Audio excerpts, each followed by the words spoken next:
You want to do content creation or learn to do it and you don't know what to start with. Well, in this video you will learn about the 3 possible starting points and get guidance on choosing one. Let's dive in.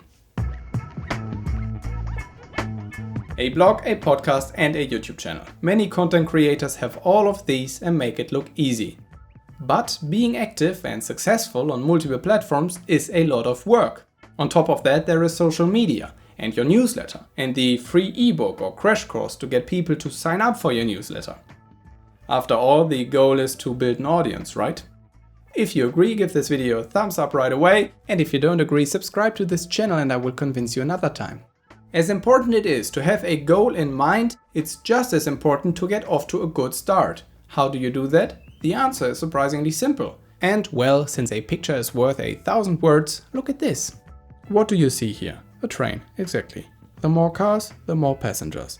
And at the head, an engine pulling the whole thing. One engine. This image can be perfectly applied to content creation. Jim Woods gave me the idea of a content train. Check out his article, How Do You Become a Content Creation Machine, which is linked below the video. In the case of content creation, your engine is the one medium in which you feel most comfortable. A medium you start with. One that you can express yourself most naturally in. Maybe one that remains your primary medium, but that doesn't have to be. The important thing is to start with one first rather than launching everything right away. You can't create a bunch of engines as you start out. Just one. You'll get confused and lose momentum. You'll likely get overwhelmed too. Having a bunch of priorities means you don't have a priority. Essentially, there are 3 mediums to choose from: audio, video and text only. I say text only because audio and video posts often involve scripts in production. That is, they also involve text. Still, some prefer to leave it at a rough script or speak entirely off the cuff, in front of a mic and some even on camera. Others prefer just staying behind the keyboard and tweaking their sentences, that is to focus on writing. There's no wrong or right in choosing your medium. What matters is that you choose one. You can shift focus later.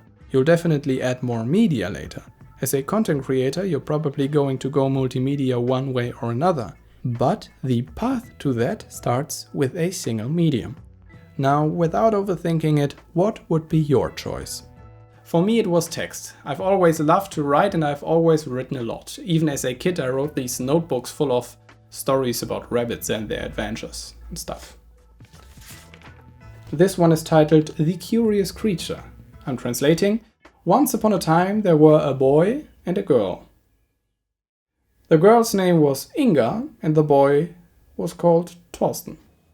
Very German names.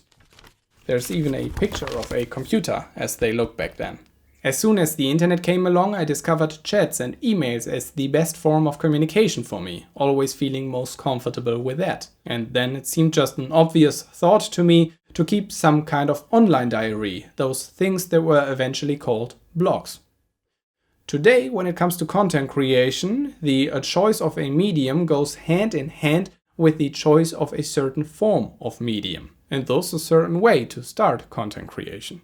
If you want text, you want to write a blog. If you want audio, you want to produce a podcast. And if you want video, you want to make web videos. Sure, there are other options, but to keep things simple for now, we will focus on these 3 main forms of content creation. If you already have a lot of experience with a medium, it's only natural to start with that and build on that experience. Likewise, if one of these forms of medium particularly excites you and you are eager to learn it, use this creative enthusiasm, or Schaffensfreude as we call it in German, and build on that. And then go on to the next step, pick a platform. But more on that in another video. Well, what if the choice is not that simple and intuitive? What if you don't really have experience with any medium? Don't worry, each of them can be learned, but what to start with? There's no question that podcasts and videos are trending big time and are becoming increasingly important as content types. But for beginners with no experience, I would always recommend text. That is, starting a blog. It's relatively easy, requires way less tech and skill, okay, that's up for debate, and is still in high demand. Blogging has been around for as long as the internet has, but the practice has become more sophisticated over the years. Today's blogs are relevant, high quality and well-written pieces about topics that your audience finds interesting, so they can be a great tool for building authority, trust and relationships. Although I've also loved handling cameras and making movies since I was a teenager, and my focus as a content creator is now clearly on YouTube, text has always been the go-to medium for me to start with. My creative work in general and every creative project in itself. I have always published every video script as a blog article as well and get a lot of my traffic via blog, with steady growth over the years. Most people with requests for collaborations have been to my blog first to get to know me better. Learning to blog pays off. But whichever form of content creation you choose as your engine to begin with, each brings its unique challenges, chances and charms.